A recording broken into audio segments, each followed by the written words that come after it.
जय हिंद साथियों, नमस्कार। मैं आपका साथी एजे। आज के इस वीडियो में आपको बिहार का आन, बिहार का शान और बिहार का अलग पहचान नालंदा यूनिवर्सिटी के बारे में बात करने वाला हूं। आज के इस वीडियो में मैं आपको नालंदा यूनिवर्सिटी से जुड़ा हर एक फैक्ट्स बताऊंगा, चाहे वो नालंदा यूनिवर्सिटी का इतिहास हो या फिर नालंदा यूनिवर्सिटी का अभी वर्तमान हो, चाहे उसका पास्ट हो या फिर अभी उसका प्रेजेंट हो। दोनों के बारे में हम बात करने वाले हैं कि किस तरह से नालंदा यूनिवर्सिटी पहले देश विदेश में अपना डंका बजा रही थी और किस तरह से उसको आक्रमणकारियों ने हमला करके उसको विध्वंस कर दिया और फिर से किस तरह से वो फिर से जीवंत हुआ है, किस तरह से फिर से वो सारा इतिहास मैं आपको बताऊंगा। अगर आपसे अभी पूछा जाए कि टॉप यूनिवर्सिटी का नाम बताइए, तो आपके दिमाग में ऑक्सफोर्ड यूनिवर्सिटी, कैलिफोर्निया यूनिवर्सिटी और कैम्ब्रिज यूनिवर्सिटी जैसे नाम आएंगे। लेकिन आज से 1500 साल पहले कहानी कुछ और थी। टॉप यूनिवर्सिटी के लिस्ट में नालंदा यूनिवर्सिटी सबसे आगे था, जहां पे सिर्फ भारत ही नहीं, देश विदेश से, चाइना से, श्रीलंका से, म्यांमार से, विभिन्न देशों से लोग यहां आकर के शिक्षा ग्रहण करते थे। मैं आपको बता देना चाहता हूं कि नालंदा यूनिवर्सिटी की स्थापना 5वीं शताब्दी में गुप्त वंश के शासक कुमार गुप्त ने किया था। और ये सब फैक्ट्स इसलिए बता रहा हूं कि ये सब फैक्ट आपको एग्जामिनेशन पॉइंट ऑफ व्यू से भी इंपॉर्टेंट रहेगा। और जब पूरी कहानी आप लोग जाने हुए रहेंगे, पूरी कहानी आप सुने हुए रहेंगे, तो आप एग्जाम में भूलेंगे भी नहीं, क्योंकि वो पूरी कहानी जब हम किसी चीज के बारे में जानते हैं तो वो हमारे सबकॉन्शियस माइंड में प्रिंट हो जाता है फिल्म की तरह।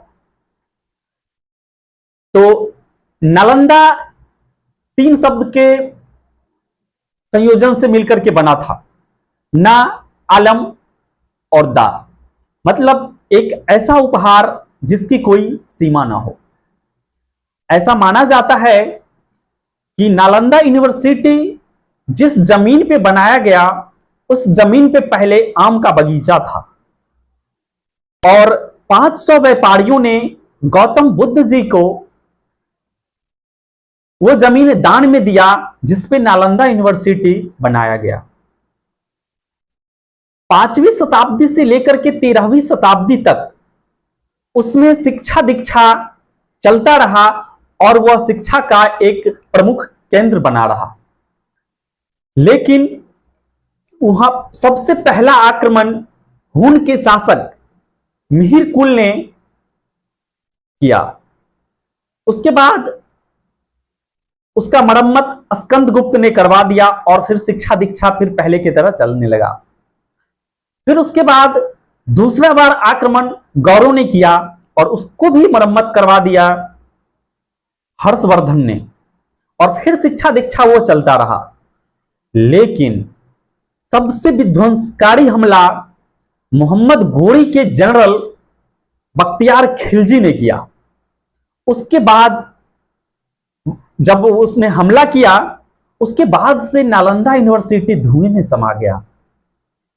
ऐसा माना जाता है कि नालंदा यूनिवर्सिटी में जो लाइब्रेरी थी वो 9 मंजिला लाइब्रेरी था, जिसमें